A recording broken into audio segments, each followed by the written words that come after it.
துணையில்லா வாழ்க்கையில் துணையாய் உங்குரை திரும்பி வா நிலையில்லா கூட்டத்தில். கட்சி தலைவர்கள் இருந்து தொண்டர்கள் வரைக்கும் அண்ணாமலை மேல இப்படி ஒரு பற்றா?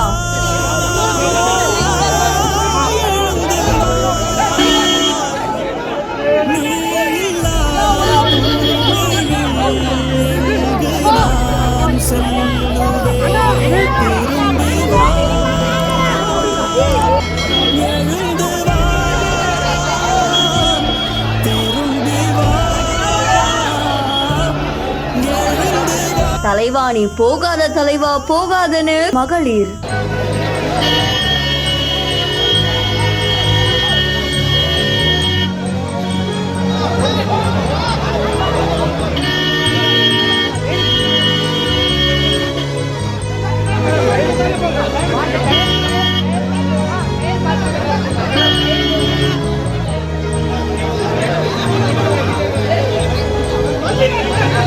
முன்னாள் மாநில தலைவருக்கு கை கொடுக்க போட்டி போட்டுக் கொண்ட தொண்டர்கள், பாச போராட்டத்தில் சிக்கி தவித்த அண்ணாமலை.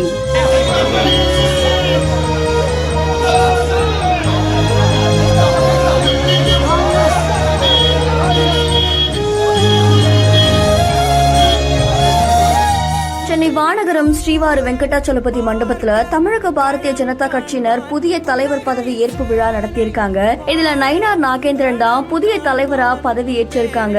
இந்த நிகழ்ச்சியில முன்னாள் தலைவர் அண்ணாமலையும் கலந்துகிட்டு சிறப்புரையாற்றிருக்காங்க. குறிப்பா இந்த நிகழ்ச்சியில பிஜேபியுடைய மூத்த தலைவர்களான பொன் ராதாகிருஷ்ணன், ஹெச் ராஜா, தமிழிசை, வானதி ஸ்ரீனிவாசன் நிறைய பேர் கலந்துகிட்டாங்க. அது மட்டும் இல்லாம சுமார் 2000க்கும் மேற்பட்ட பிஜேபி நிர்வாகிகள், உறுப்பினர்கள் இந்த நிகழ்ச்சியில கலந்துகிட்டாங்க. நிகழ்ச்சி முடிஞ்சதுக்கு அப்புறமா எல்லாரும் கிளம்பும் போது அண்ணாமலை செய்தியாளர்களை சந்திச்சுட்டு கார்ல ஏறி கிளம்பி இருக்காங்க. அப்ப அங்கிருந்த மகளிர் அணி உட்பட 200க்கும் மேற்பட்டோர் அவருடைய வாகனத்தை சூழ்ந்துகிட்டு அண்ணாமலைய வெளியில விடாம அவர்கிட்ட இருந்து தலைவா போகாதீங்க தலைவா போகாதீங்கன்னு அண்ணாமலை மேல இப்படி ஒரு பாச போராட்டமான இது பலரையுமே ஆச்சரியத்துல ஆழ்த்தி இருக்கு. அதை தொடர்ந்து அங்க இருக்கக்கூடிய பாதுகாவலர்கள் அவர் பத்திரமா வெளியே அழைச்சிட்டு போயிருக்காங்க. இந்த காட்சிகள் சமூக வலைத்தளங்கள்ல வைரலா பரவிட்டு இருக்கு. இந்த செய்தி தொடர்பான உங்களுடைய கருத்துக்களை கமெண்ட்ல சொல்லுங்க. மேலும் செய்திகளுக்கு ஃபாலோ பண்ணிக்கோங்க.